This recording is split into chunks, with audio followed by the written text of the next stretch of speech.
نحمده ونصلي على رسوله أما بعد قال الله تبارك وتعالى في كلامه الكريم كتاب الذين أعوذ بالله من الشيطان الرجيم بسم الله الرحمن الرحيم واتبع سبيل من أناب إلي صدق الله العظيم صدق رسوله النبي الكريم ونحن على ذلك لمن الشاهدين والشاكرين والحمد لله رب العالمين. قال الله تبارك وتعالى في شأن حبيبه رؤوف رحيم إن الله وملائكته يصلون على النبي يا أيها الذين آمنوا صلوا عليه وسلموا تسليما صلى الله تعالى على حبيبه محمد وآله وصحبه. عزیزان گرامی، آج رجب المرجب کی 6 تاریخ ہے اور یہ حضرت ہند الولی خواجہ خواجہ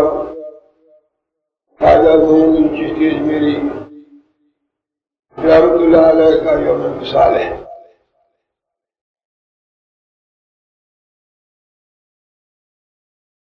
بعض لوگ جن کوئی انسان مرتا ہے کہتے ہیں فلاں شخص انتقال کر گیا. بعض لوگ کہتے ہیں فلاں شخص مر گیا ہے. بعض لوگ کہتے ہیں بات کا کہنا یہ ہوتا کہ اس کی وفات ہو گئی. اور عموماً اہل اللہ حضرات کہتے ہیں فلاں شخص نے وصال پایا ہے. وصال کے معنی ملاقات ہے، کیونکہ یہ دن مرنے کا دن، انتقال کا دن، وفات کا دن اللہ تعالیٰ سے ملاقات کا دن ہوتا ہے. اور اہل اللہ کے لیے، مومنین کے لیے، اہل حق کے لیے یہ دن بہت ہی قابل قدر دن ہے. انہیں خوشی ہوتی ہے اس لیے کہ وہ سمجھتے ہیں کہ آج ہمیں ملاقات کا پیغام مل گیا ہے اور آج اللہ سے، اس کے رسول سے صلی اللہ علیہ وسلم اور نیک بندے جو دنیا سے چلے گئے ہیں سب سے ملاقات کا شرف حاصل ہوگا.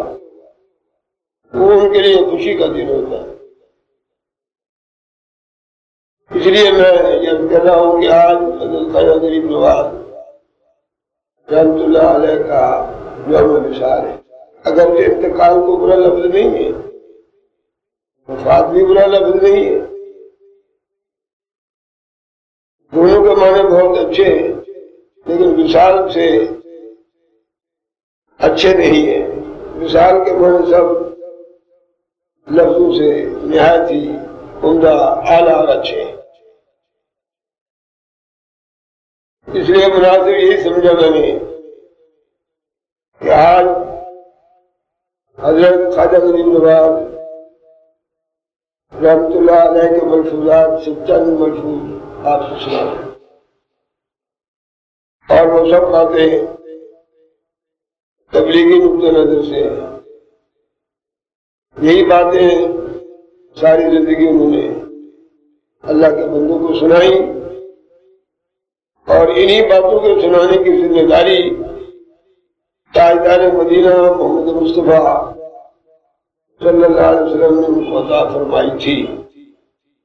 اور یہی ذمہ داری ہر اس شخص کی ہے جس کو اللہ تعالیٰ نے علم و فضل کی دولت سے نوازا ہے. اس سلسلے میں پہلی بات ذرا توجہ سے سنیں، ہر بات توجہ سے سنیں. حضرت خواجہ معین الدین چشتی اجمیری رحمۃ اللہ علیہ نے اہل طریقت کے لیے 10 شرائط ضروری قرار دی ہیں۔ وہ لوگ جو روحانی سلاسل سے وابستہ ہیں، وہ اہل سلوک بھی ہیں،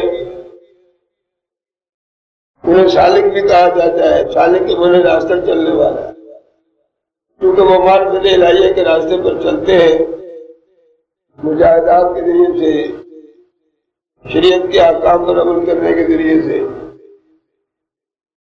پیرانی نظام تعلیمات کے ذریعے سے، اور انہیں اہل طریقت بھی کہا جاتا ہے۔ اور یہ لوگ وہ ہیں جو شریعت پر مسلسل عمل کرتے ہیں، شریعت پر مسلسل عمل کرنے کے بعد ہی وہ اہل طریقت کہلاتے ہیں۔ حضرت خواجہ غریب نواز نے اہل طریقت کے لیے 10 شرائط ضروری قرار دی ہیں۔ نمبر 1، اول طلب حق۔ اگر اہل طریقت میں اپنا شمار کرنا ہے تو سب سے پہلے حق کی طلب ہونی چاہیے۔ دوسرے، طلب مرشد کامل۔ تیسرے، ادب۔ چوتھے، رضا۔ پانچویں، محبت و ترک فضول۔ چھٹے، تقوی۔ ساتویں، اقامت شریعت، یعنی شریعت کے احکام کو قائم کرنا، ان پر عمل کرنا، یاد رکھیے۔ آٹھویں، کم کھانا اور کم سونا۔ نویں، لوگوں سے کنارہ کشی۔ 10ویں، نماز اور روزہ کی پابندی۔ یہ اہل طریقت کے لیے آپ نے 10 شرائط قرار دی ہیں۔ پھر حضرت خواجہ معین الدین چشتی اجمیری رحمۃ اللہ علیہ نے اہل حقیقت کے لیے 10 چیزیں نہایت ضروری قرار دی ہیں۔ شریعت، حقیقت، شریعت، طریقت، حقیقت اور معرفت، یہ 4 منزلیں ہیں۔ شریعت کے بعد طریقت ہے، طریقت کے بعد حقیقت ہے، معرفت ہے، اور اس کے بعد اللہ تعالیٰ کی مہربانی سے چوتھا مقام ہے ان کے لیے شریعت، طریقت، حقیقت اور معرفت۔ ان کے لیے 10 شرائط۔ پہلی یہ ہے کہ معرفت میں کامل اور اللہ تعالیٰ تک پہنچا ہوا ہو۔ یہ ہے اہل معرفت کے لیے آپ کی نصیحتیں، آپ کی ہدایت، یا اہل حقیقت کے لیے کامل اور اللہ تک پہنچا ہوا ہو، دوسرے کسی کو ضرر نہ پہنچائے، کسی کے بارے میں بری بات نہ سوچے۔ تیسرے یہ کہ مخلوق خدا کی حق تعالی شانہ کی طرف رہنمائی کرے، لوگوں سے وہی بات کہے جس میں دین و دنیا کا فائدہ ہے۔ چوتھے، نرمی، تواضع اور عاجزی۔ پانچویں، گوشہ نشینی۔ چھٹے یہ کہ ہر شخص کی عزت اور اس کا احترام کرے، اپنے آپ کو تمام لوگوں سے کمتر اور حقیر سمجھے۔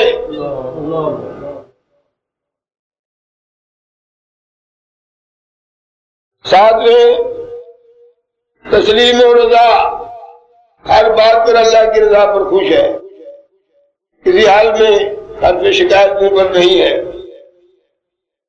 آٹھویں یہ کہ ہر رنج و الم میں صبر اور تحمل۔ نویں، سوز و گزار، عجز و نیاز، سوز و گزار، عجز و نیاز۔ اور 10ویں، قناعت اور توکل۔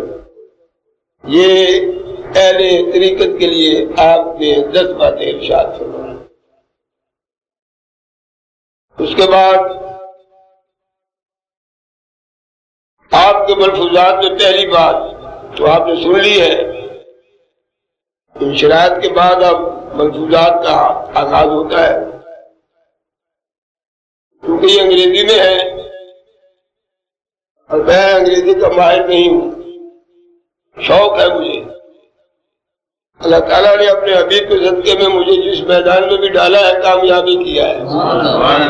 آج تک امرتسر کی زندگی سے لے کر کراچی کی زندگی تک اللہ نے مجھے اپنے محبوب کی نالین پاک کے صدقے میں کسی میدان میں ناکام نہیں ہونے دیا، کسی کے مقابلے میں اللہ نے مجھے ناکام نہیں ہونے دیا۔ مجھے اپنے مبلغ علم کا علم ہے، میں کچھ نہیں جانتا ہوں، شوق ہے، کیونکہ یہ انگریزی میں ہے اور اتنی سے انگریزی پڑھنے کی خدا نے توفیق دی ہے۔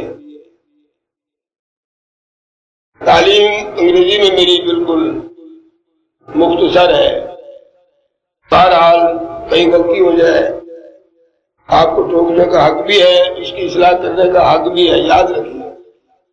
اگر میں آپ کی اصلاح کا خواہش مند ہوں، آپ کی بھلائی چاہتا ہوں، آپ کو کسی بات بری سے روکتا ہوں اور وہ بری بات مجھ میں بھی ہے اور آپ دیکھ رہے ہیں، تو آپ کیوں نہیں مجھے روکتے؟ اگر آپ نہیں روکیں گے تو آپ قصوروار ہوں گے، اس لیے میری غلطی کو آپ پکڑیں۔ آپ نے یہ سنا حضرت عمر رضی اللہ تعالیٰ عنہ بازاروں میں چلتے تھے، صحابہ میں سے کوئی ملتا تھا کھڑے ہو جاتے تھے اور اس سے پوچھتے تھے کہ مجھ میں کوئی خامی نظر آتی ہے تو بھائی بتا تاکہ میں اپنی اصلاح کر لوں۔ امیر المومنین حضرت عمر، یہ مطلبی شریف کی شرح میں لکھا ہے، میں تو پڑھ کے حیران ہو گیا۔ ایک دن ابو ذر غفاری رضی اللہ تعالیٰ عنہ جو بہت جلیل القدر صحابی تھے، وہ راستے میں ملے، انہیں پکڑ لیا، فرمایا اے ابو ذر، میرے بارے میں تم نے اگر کسی سے کوئی بری بات سنی ہے تو مجھے بتاؤ، کسی سے اگر سنی ہے تو۔ آپ خاموش ہو گئے، امیر المومنین کے سامنے کیا بول، لیکن جب بہت ہی زیادہ مجبور کیا، فرمایا دیکھیے آپ ڈرے نہیں، میں امیر المومنین ضرور ہوں لیکن میں اپنی خامیاں تلاش کرتا ہوں، اپنی کمزوریاں ڈھونڈتا ہوں تاکہ لوگوں کا نشانہ نہ بنوں۔ اگر کوئی خامی، کوئی خرابی، کوئی عیب کسی کی زبان سے آپ نے میرے بارے میں سنی تو آپ ضرور بیان کریں تاکہ اس کی اصلاح ہو جائے۔ جب آپ کو بہت زیادہ مجبور کیا تو بزرگ غفاری نے فرمایا امیر المومنین، میں نے سنا ہے میں نے کہ آپ کے دو لباس ہیں، ایک تو آپ جب مسجد خلافت پر آتے ہیں اس وقت آپ ایک لباس پہنتے ہیں اور وہ لباس بھی معمولی، اور ایک لباس آپ کا سونے کا ہے۔ کیا ایک لباس میں گزارا نہیں ہو سکتا؟ کیا ایک لباس میں گزارا نہیں ہو؟ آپ نے دو لباس رکھے۔ دوسرا میں نے سنا ہے کہ آپ کے دسترخوان پر 2 سالن ہوتے ہیں، کیا ایک سالن سے گزارا نہیں ہوتا؟ آپ نے فرمایا الحمدللہ یہ دونوں باتیں میں نے مدت ہی چھوڑ دی،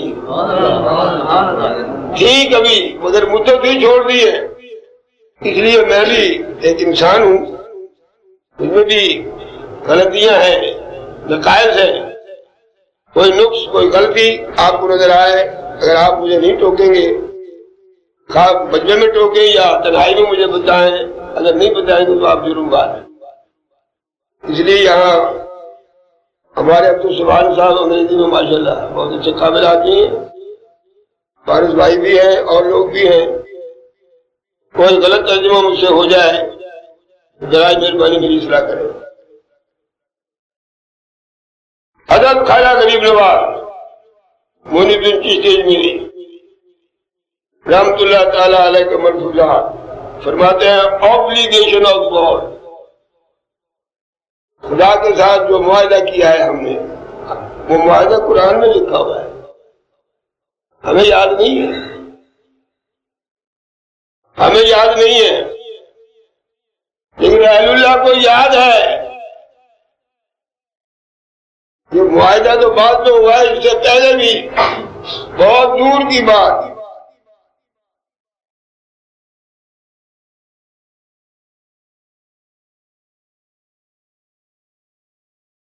حضرت سلطان العارفین سلطان باہو شعر مجھے یاد آ گیا، شعر نہیں بلکہ مصرع ہے، پورا شعر یاد نہیں، آپ ذرا دیکھ کہاں کی بات کرتے ہیں۔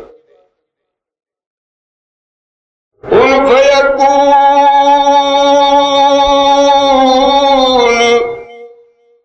یہ دو ذات سنیا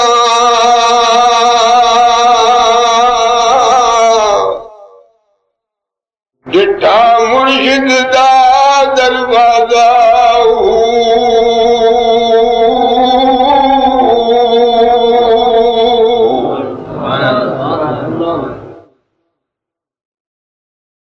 مرشد کامل حاج مکے دا رحمت دا دروازہ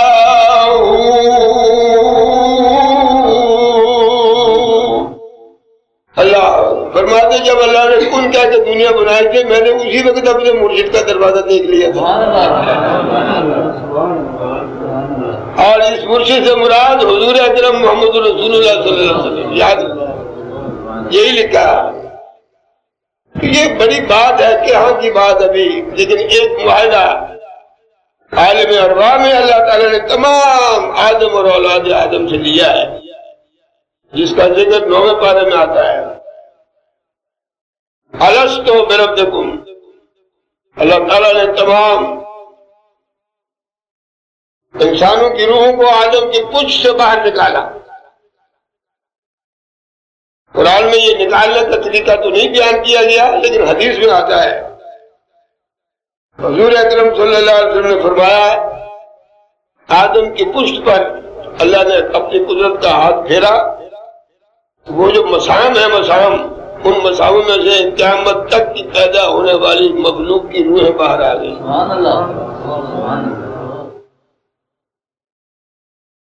اور ان تمام روحوں سے اللہ تعالیٰ نے پوچھا الست بربکم، کیا میں تمہارا رب نہیں ہوں؟ یہ ہے معاہدہ جو ہم نے بھی کیا ہے، ہمیں یاد نہیں ہے لیکن قرآن نے یاد دلا دیا ہے، حدیث نے یاد دلا دیا ہے، ہمیں یاد نہیں تو کیا ہوا؟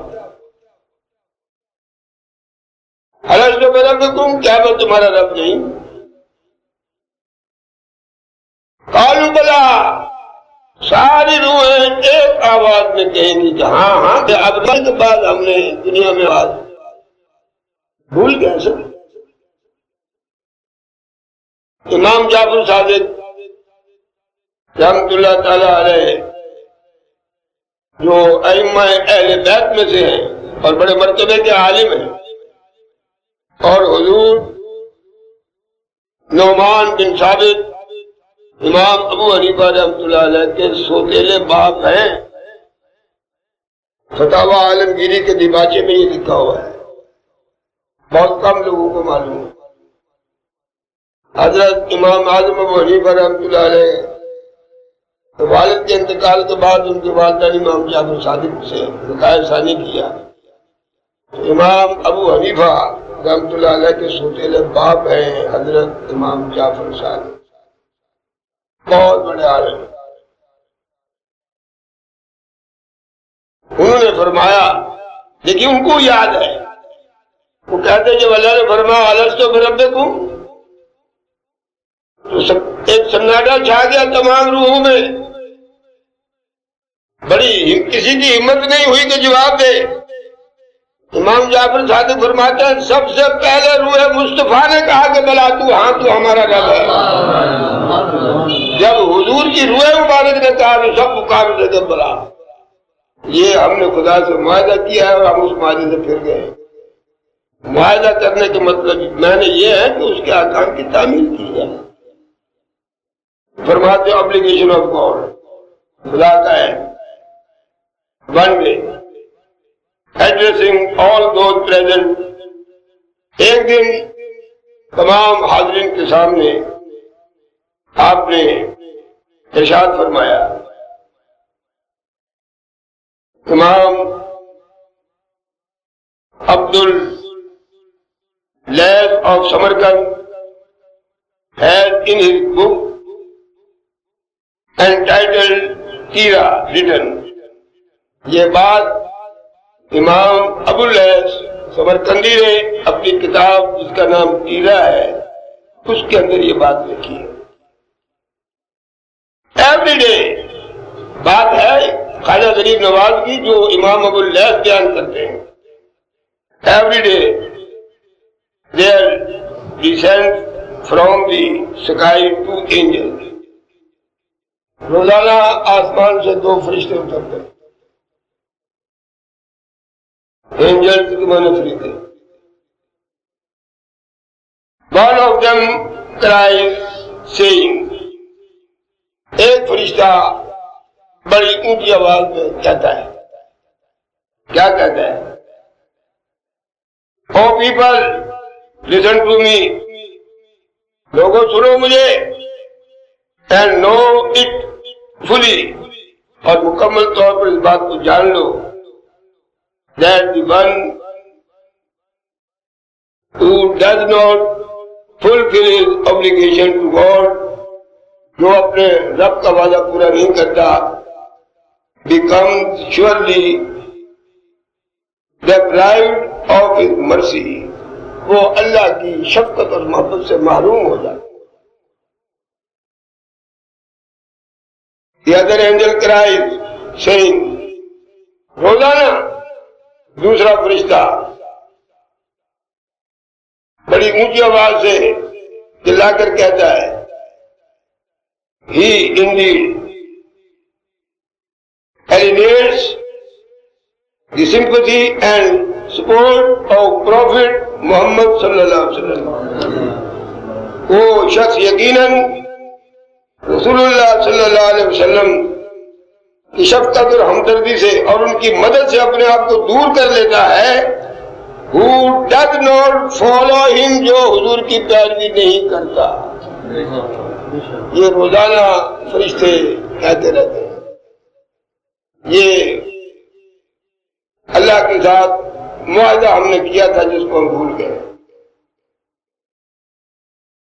پھر فرماتے ہیں, at another time he emphasizes that one should sleep clean. آپ فرماتے ہیں رات کو سوتے وقت پاک صاف ہو کر سویا کرو. مطلب ہے بابو وہ شخص جو رات کو کلین من صاف ہو کر سوتا ہے. As the one who sleeps like this, جو اس طرح سوتا ہے, on him are showered the blessing of God. ایسے سونے والے پر رات کے وقت اللہ تعالیٰ کی رحمتیں برستی ہیں. اس کی رحمتیں برستی ہیں. اللہ showered برستی ہیں. Blessing of God, اللہ تعالیٰ کی مہربانیاں, شفقتیں, رحمتیں نزول ہوتی ہیں. To the one sleeping thus, God appoints a spiritual angel to remain with him. جو اس طرح پاک اور صاف ستھرا ہو کر سوتا ہے, اللہ تعالیٰ اس کے لیے ایک فرشتہ مقرر کر دیتا ہے. اور یہ حقیقت حدیثوں کا ترجمہ ہے. God appoints a spiritual angel to remain with him till he awakes. جب تک کہ وہ اٹھتا نہیں, وہ فرشتہ اس کی حفاظت بھی کرتا ہے. The angel prays for his salvation. اور یہ فرشتہ ساری رات اس کی بخشش کی دعائیں مانگتا ہے. بتائیے آج کل کتنی بڑی ضرورت ہے اللہ کے نیک بندوں کی تعلیمات کو عام کرنے, لیکن لوگوں کا وہی پرانا طریقہ ہے. آج اسی چیز کی ضرورت ہے. رات کو میں نے احمد دین صاحب کے یہاں صرف چند منٹ خواجہ غریب نواز کے ارشادات بیان کیے. بہت خوش ہوئے, حالانکہ میں سیر نہیں ہوا, طبیعت میری سیر نہیں ہوئی, بیمار. مجھے کہنے لگا بس کام ہو گیا شاہ صاحب, کام ہو گیا. اولاد کی بیٹھی, کام ہو گیا. آج کہنے لگے اسی چیز کی ضرورت ہے جو آپ کر رہے ہیں، جو آپ کر رہے ہیں اسی چیز کی، ساری رات فرشتہ اس کی نگرانی کرتا ہے، اس کی سالویشن، اس کی بخشش کی، مغفرت کی دعائیں کرتا ہے. Another time he emphasized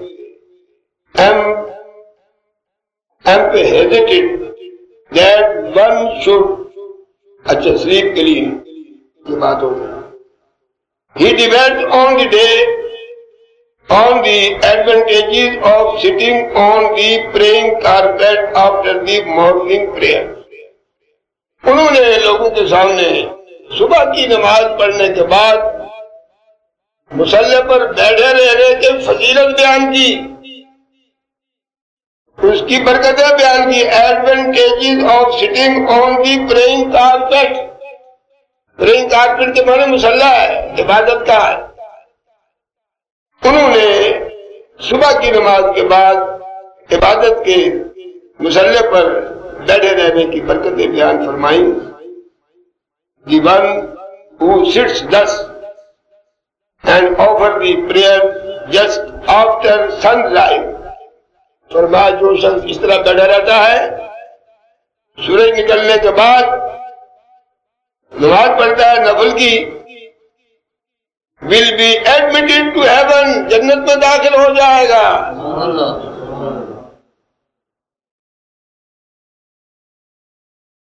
ایسا شخص جو نماز صبح کی پڑھنے کے بعد مصلی پر بیٹھا رہا یہاں تک کہ صبح ہو گئی، سورج نکل آیا. حدیث میں آتا ہے اس کی بڑی فضیلت ہے. حضور نے حج اور عمرے کا ثواب دیکھا. حج اور عمرے کا ثواب. صلاۃ الاشراق، اشراق کہتے ہیں. 2 رکعت بھی ہیں، 4 رکعت بھی ہیں، لیکن عموماً 2 رکعت پڑھی جاتی ہے سورج نکلنے کے 20 منٹ بعد. مکہ شریف میں بھی پڑھی جاتی ہے، بیت اللہ شریف میں بھی، اور مسجد نبوی میں بھی. وہاں پر بھی بلب لگے ہوئے ہیں. جب لال بجھ جاتا ہے، ہرا جلتا ہے تو لوگ نفل پڑھیں. یہاں بھی بعض مساجد میں ایسے بلب لگے ہوئے ہیں. حضور معین الدین چشتی رحمۃ اللہ علیہ فرماتے ہیں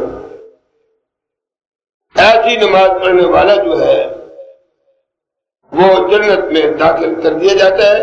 اور دیکھیے and if there are 70 people with ہم، اور اگر اس کے ساتھ 70 آدمی وہاں بیٹھے ہوئے ہیں مسجد میں، they all will find the gates of heaven open to them. ان کے لیے بھی جنت کے دروازے کھول دیے جاتے ہیں. کتنی بڑی فضیلت ہے 2 رکعت 4 رکعت نفل پڑھنے. جب نفلوں کی یہ فضیلت ہے تو فرائض کی کیا فضیلت ہے.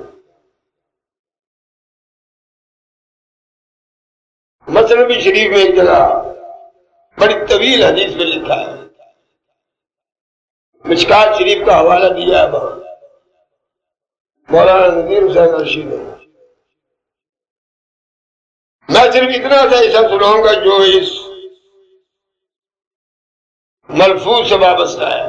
اللہ تعالیٰ فرماتے ہیں میری پسندیدہ چیز یہ ہے کہ میرا بندہ فرائض ادا کر کے میرے قریب آئے، فرائض ادا کر کے میرے قریب آئے. نفل کا درجہ اور ہے. فرمایا میں یہ پسند کرتا ہوں کہ میرا بندہ فرائض ادا کر کے میرے قریب آئے، لیکن جو فرائض کے بعد کثرت سے نفل پڑھتا رہتا ہے، کثرت سے نفل پڑھتا رہتا ہے، اس کثرت سے نفل پڑھنے اور فرائض کی پابندی کرنے کی وجہ سے میں اس کی آنکھیں بن جاتا ہوں، وہ میری آنکھ سے دیکھتا ہے. میں اس کے ہاتھ بن جاتا ہوں، میرے ہاتھ سے پکڑتا ہے. میں اس کی زبان بن جاتا ہوں، میری زبان سے بولتا ہے. میں اس کے پیر بن جاتا ہوں، وہ میرے پیروں سے چل کر جاتا ہے. مطلب یہ ہے کہ اس کا دیکھنا، بولنا، پکڑنا، چلنا میری مرضی کے خلاف نہیں ہوتا. یہ مطلب ہے. حضور غوث العظم خواجہ معین الدین چشتی اجمیری رحمۃ اللہ علیہ نے یہی بات فرمائی.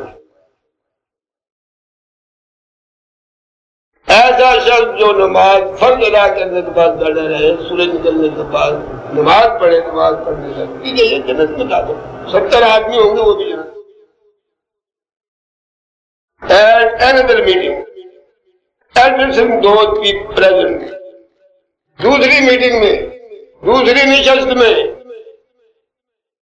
لوگوں کی موجودگی میں، لوگوں کے سامنے he said، انہوں نے فرمایا that prayer is the great necessity for the development of soul. یاد رکھیں، بیعت ہو جانا کوئی چیز، یہ باتیں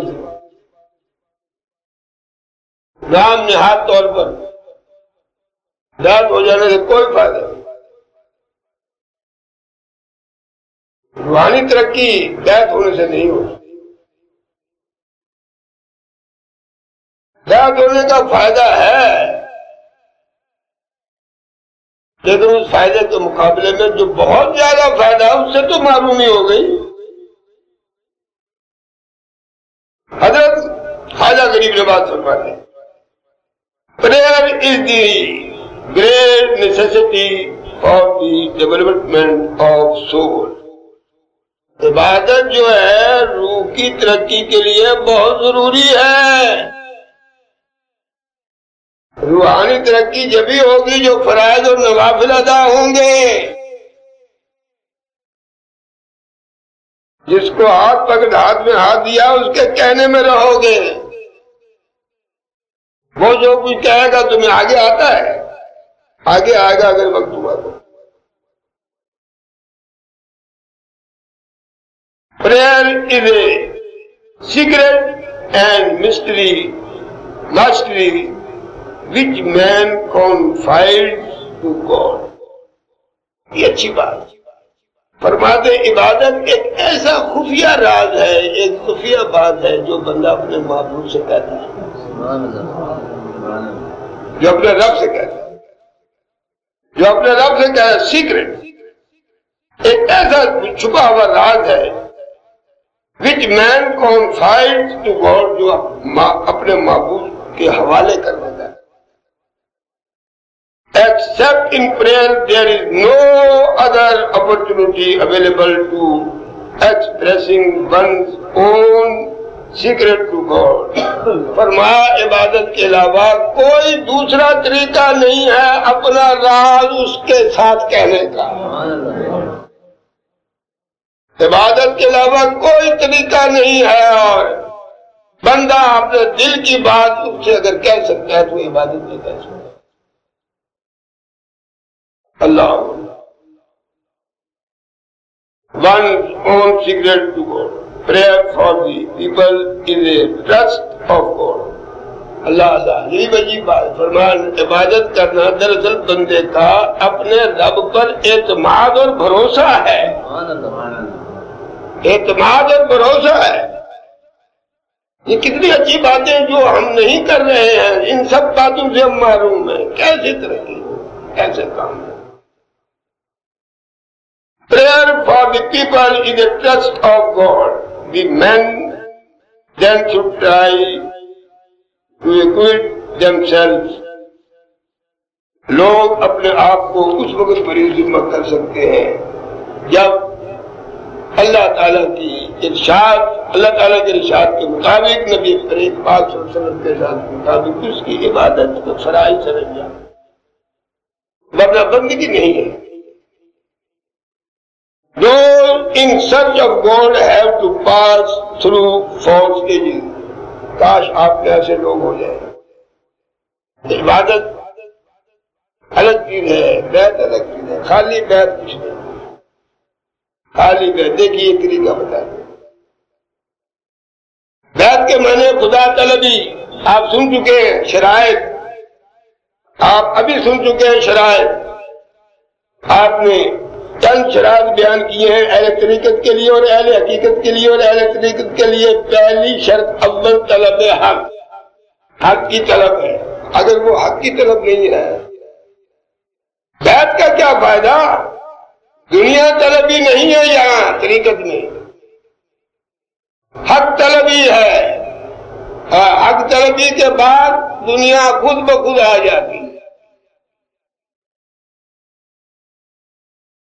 حضرت سلطان العارفین سلطان باہو رحمۃ اللہ علیہ کی تصانیف میں ایک بات یہ بھی لکھی ہے، مومن کا رزق بایزید ہے۔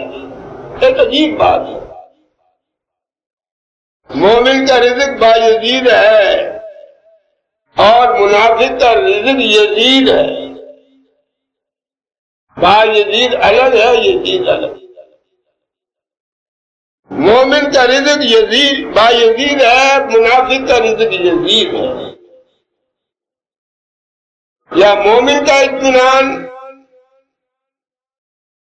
اللہ کی عبادت ہے، دل کا سکون ہے، اور منافق کی عبادت دل کی پریشانی کے سوا کچھ نہیں، وہ اسی لیے اس کو یزید سے نسبت دی۔ سلطان باہو نے فرمایا حریص اپنے رزق کی تلاش میں ناکام رہتا ہے۔ حرص سے حرفظ و سے خالی، ہر سے خالی، تمہارا سے حرفظ ہر سے خالی۔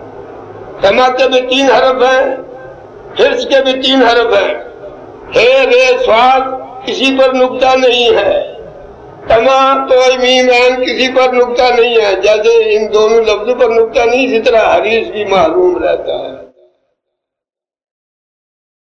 قناعت جس کو اللہ نے دی ہے وہ بھر جاتا ہے۔ اس نے فرمایا اہل معرفت those in search of God have to pass through 4 stages۔ جن لوگوں کو حق کی طرف ہوتی ہے ان کو 4 منزلیں طے کرتے ہیں۔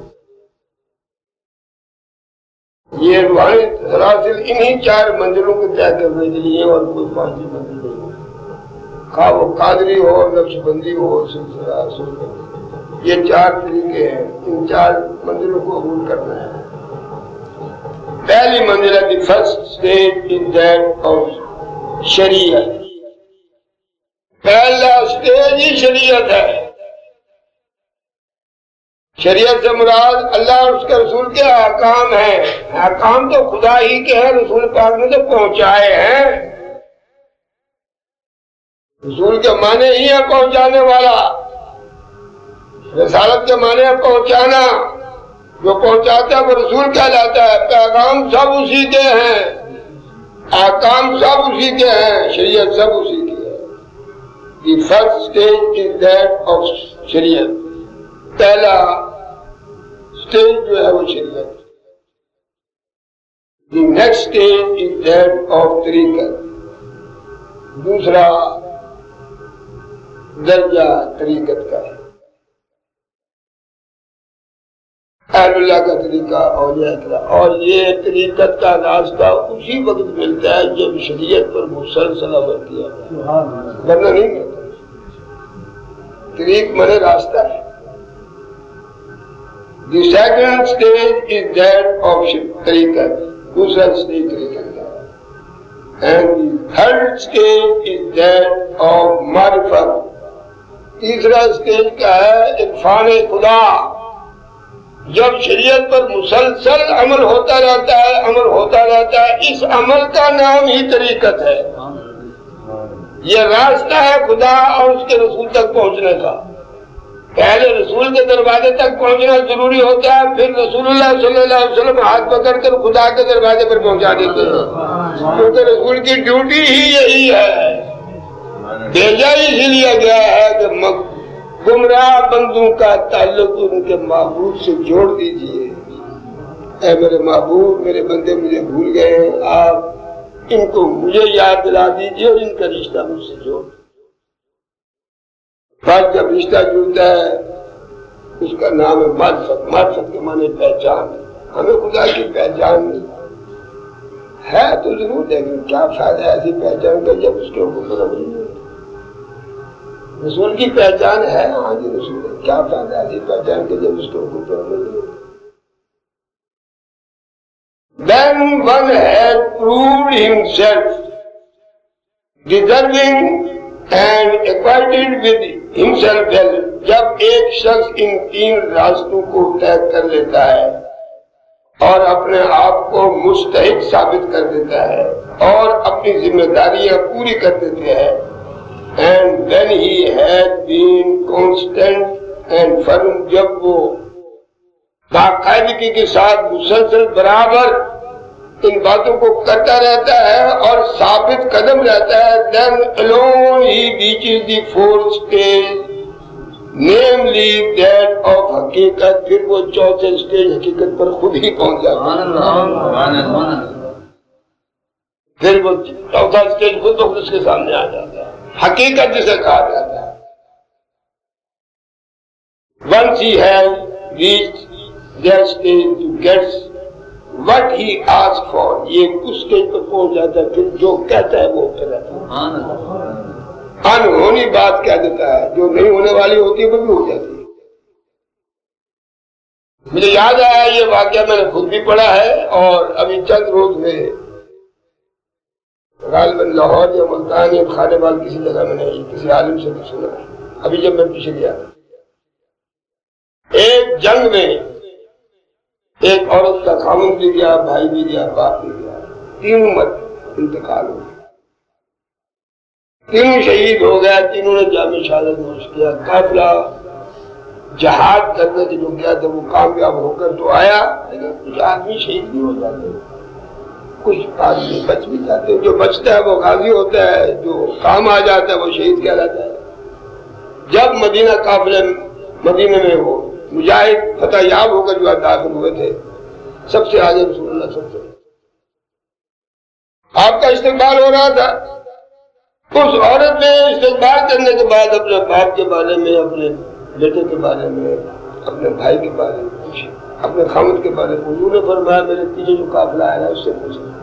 حضور نے نہیں بتایا, آپ بھی بتا سکتے تھے, آپ بھی کہہ دیتے تو وہی کچھ ہو جاتا. آپ نے فرمایا پیچھے آ رہے ہیں, دستے آ رہے ہیں.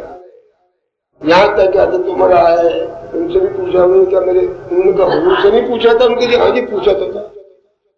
حضور سے پوچھا تھا, انہوں نے کوئی جواب نہیں فرمایا. نہیں فرمایا پیچھے والا آئے گا وہ بتا, کیونکہ حضور نے بتایا میں کو بتاؤں. حضرت علی سے پوچھا, انہوں نے بھی یہی کہا. کیا آپ نے حضور سے عمر سے نہیں پوچھا؟ پوچھا تھا جی, انہوں نے نہیں بتایا. فرمایا پھر اور بھی آیا, گروہ آ رہا ہے, دستہ آ رہا ہے فوج کا, ان سے پوچھا. آخر میں ابو بکر صدیق آیا. آپ نے جب سنا, اس عورت نے کہا میرا باپ, میرا بیٹا, میرا بھائی, میرا شوہر جہاد میں گئے تھے, ان کے بارے میں کچھ بتائیے, شاید آپ کے دستے میں شامل ہو. اب انہوں نے کہا کیا حضور سے نہیں پوچھا تھا؟ انہوں نے کہا پیچھے دستہ آ رہا ہے. حضرت ابو بکر صدیق نے بھی یہی کہا, عمر نے بھی یہی کہا, حضرت علی نے بھی یہی کہا.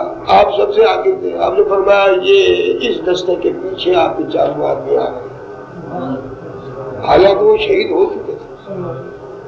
آپ نے فرمایا اس دستے کے پیچھے چاروں شہید, چاروں آدمی آ رہے ہیں. آپ کا باپ بھی آ رہا ہے, بیٹا بھی آ رہا ہے, خامن بھی آ رہا ہے, شوہر بھی, اور کیا کہتے ہیں بھائی بھی آ رہا ہے, حالانکہ وہ شہید ہو چکے تھے. جب حضرت ابو صدیق نے یہ بات کہی تو اللہ تعالیٰ نے حضرت جبریل کو حکم دیا کہ چاروں کو زندہ کرنا کر دیا. میں نے ان کو اٹھا کر لشکر کے پیچھے کر دیا, کہا کہ میرے محبوب کا صدیق جھوٹا نہ ہو جائے, کیونکہ یہ صدیق ہے جسے کبھی جھوٹ بولا ہی نہیں. یہ جو حضور نے نہیں بتایا, صدیق نے نہیں بتایا, عمر نے نہیں بتایا, علی نے نہیں بتایا, صدیق کی آج صدیقیت کی شان کو دکھانا مقصود تھا. ہم نے زندہ کر دیا ان کو, قافلے کے پیچھے کر دیا. اسی لیے حضور بہت حضرت خواجہ غریب نواز فرماتے ہیں یہ حقیقت ہے, یہ حقیقت ہے. فرمایا once he has reached the stage, جب وہ معرفت کے سٹیج پر پہنچ جاتا ہے, he gets what he asks for. جس بات کے لیے وہ خدا سے سوال کرتا ہے وہ بات پوری ہو جاتی ہے, نہ ہونے والی بات بھی پوری ہو جاتی ہے. حدیث میں بھی آتا ہے, یاد رکھیں نبی کریم صلی اللہ علیہ وسلم نے فرمایا ہے, درود شریف پڑھیے.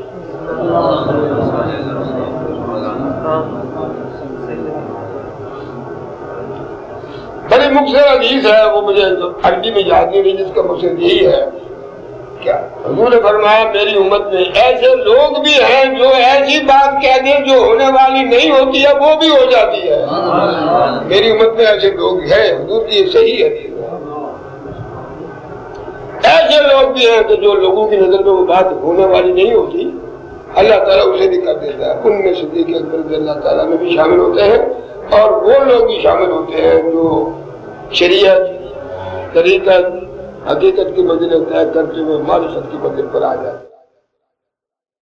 At this time, Gharib Nawaz pointed out that he heard a dervish saying that the enlightened is one who renounces both the worlds and frees himself.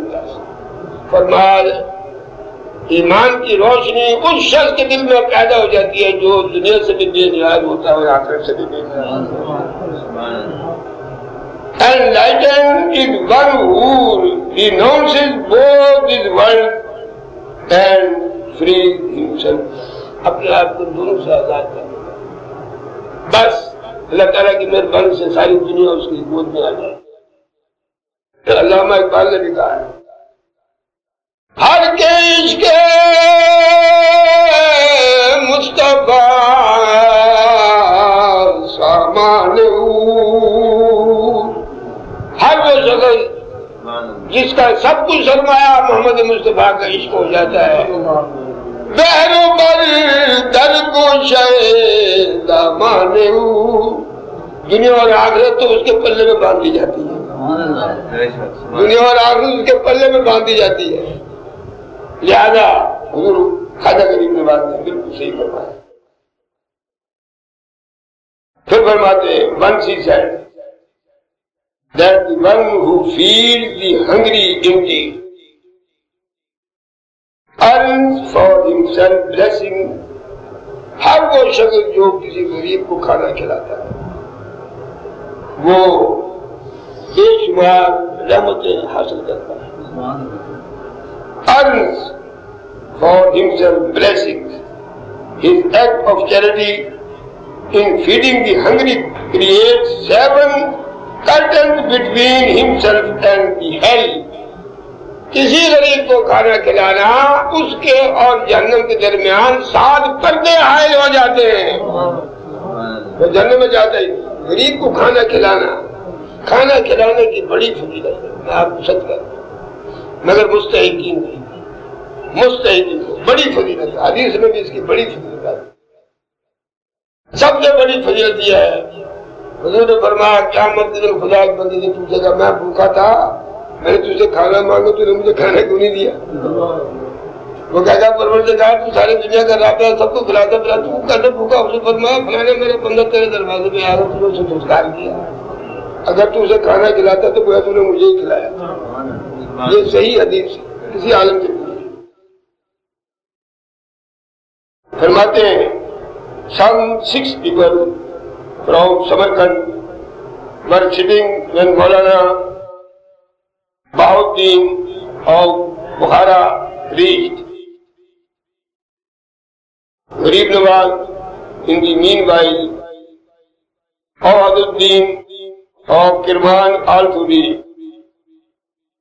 حضرت خواجہ غریب نواز اس وقت کچھ ارشاد فرماتے ہیں جب یہ 2 بزرگ آئے. کون کون؟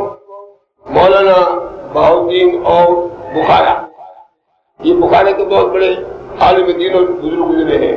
اور احدالدین اور کرمان یہ کرمان کے بھی احدالدین رحمۃ اللہ تعالیٰ نے بڑے پائے کے بزرگوں کے بعد ایسے ہی لوگ آتے ہیں. The topic under discussion was that the offering of prayer should not be delayed. دیر بحث مسئلہ یہ تھا کہ خدا کی عبادت ادا کرنے میں دیر نہیں کرنی چاہیے. should not be delayed, دیر نہیں کرنی چاہیے. یہ ٹاپک یہ بحث ہو رہی تھی. thereupon غریب نواز said, چنانچہ حضرت غریب نواز نے فرمایا that those believers are really to be pitied who do not offer prayer prayer at the right time and go to them. فرمایا وہ لوگ بڑے قابل رحم ہیں جو وقت پر فرائض ادا نہیں کرتے اور اس طرح وہ رمز و علم کا شکار ہوتے ہیں. who do not follow in the worship of God, جو اللہ تعالیٰ کے حکم کے مطابق وہ عبادات سر انجام نہیں دیتے، وہ معروم بھی رہتے ہیں، غم و علم کا شکار بھی رہتے ہیں. ایسے لوگ قابل ہیں. Once the topic under discussion was laughter. ایک دفعہ زیادہ کہہ لگا کر ہنسنے کا مسئلہ دے رہے ہیں. دیکھیے تعلیمات یہ ضروری ہے. ہم تو بہت ہنستے ہیں. لافٹر کے معنی بہت اونچا ہنسنے والا. Once the topic under discussion was laughter, غریب نواز objected to loud laughter and added that loud laughter is one of sins itself. حضرت غریب نواز رحمۃ اللہ علیہ نے اس کیا لگانے کے حسن کو ناپسندیدہ نگاہوں سے دیکھا اور کہا کہ یہ بہت بڑا گناہ ہے. It's one of the sins of itself. یہ بھی ایک گناہ ہے. One should not laugh at all in a graveyard. خاص طور پر قبرستان میں ہنسنا منع ہے. وہاں سے آپ قبر کھودنے میں دیرو دیتے لوگ بڑا باتیں ادھر ادھر بیٹھ جاتے ہیں ہنستے ہیں. وہ جن کا مر گیا باقیوں کا کیا مر باقی بیٹھے مزاق کریں. Should not laugh at all in graveyard. Graveyard should be remembered. قبرستان کو ہمیشہ یاد رکھنا چاہیے.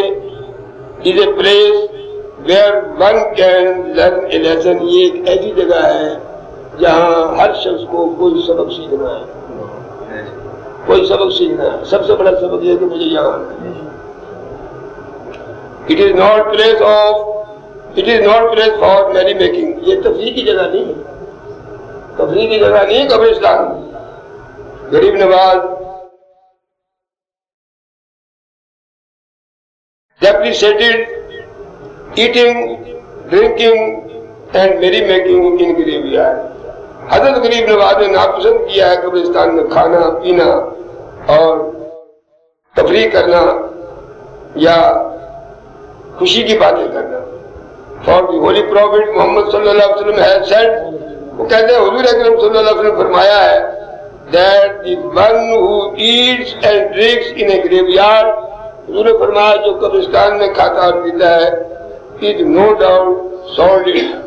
بڑا گندا شخص ہے, مین بڑا کمینہ ہے, گھٹیا درجے کا ہے, and this waste اور بڑا ہی بے قدرہ ہے. یہ حدیث کے حوالہ دے کر خواجہ غریب نواز نے بات کی. Once he said, oh dear one, oh میرے پیارے, the more you are engrossed in worldly affairs and worldly men, the more you are from God. جتنا تم دنیا کے اندر گھسو گے, جتنی دنیا کی رغبت کرو گے, دنیا داروں سے ملو گے, دنیا کے معاملات میں جتنا اپنے آپ کو دخل دو گے, اتنا ہی تم خدا سے دور ہو جاؤ گے. یہ تو غوث پاک نے بھی فرمایا ہے اور سب بزرگوں نے فرمایا ہے.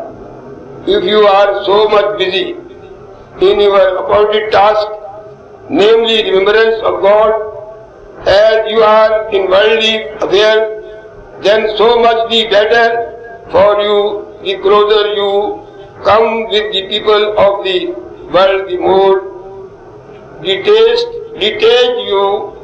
you are from God. فرمایا دنیا کے معاملہ میں جتنے بھی تم دخل انداز ہوگے, دنیا کے ساتھ جتنے بھی تعلقات رکھو گے, دنیا داروں سے جتنا تم ملو گے, اتنا ہی تم اپنے آپ کو خدا سے دور کرتے چلے جاؤ.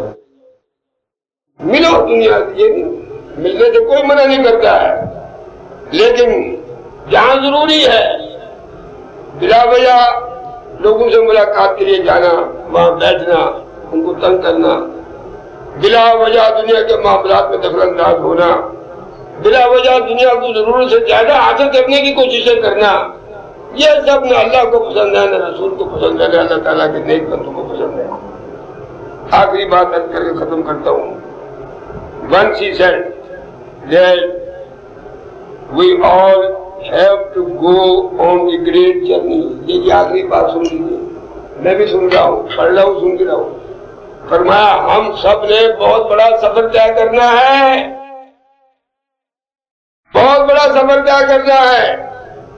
He said that we all have to go on the great journey۔ ہم نے بہت بڑے سفر پر جانا ہے۔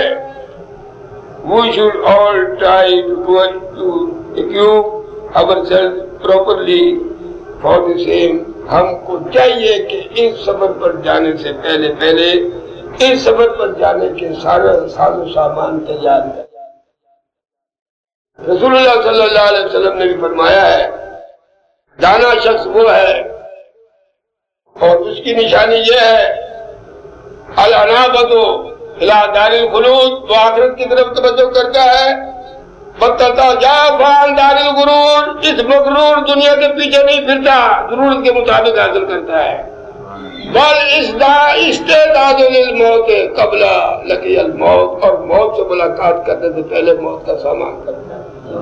اللہ تعالی ہم سب کو توفیق عطا فرمائے، آمین۔ ان ارشادات کو سنیں اور ان پر عمل کریں، باقی انشاءاللہ زندگی نہیں تو پھر کسی موقع پر عرض کروں گا۔ صلی اللہ تعالی علی خیر خلقہ نور عرش محمد و آلہ وسلم۔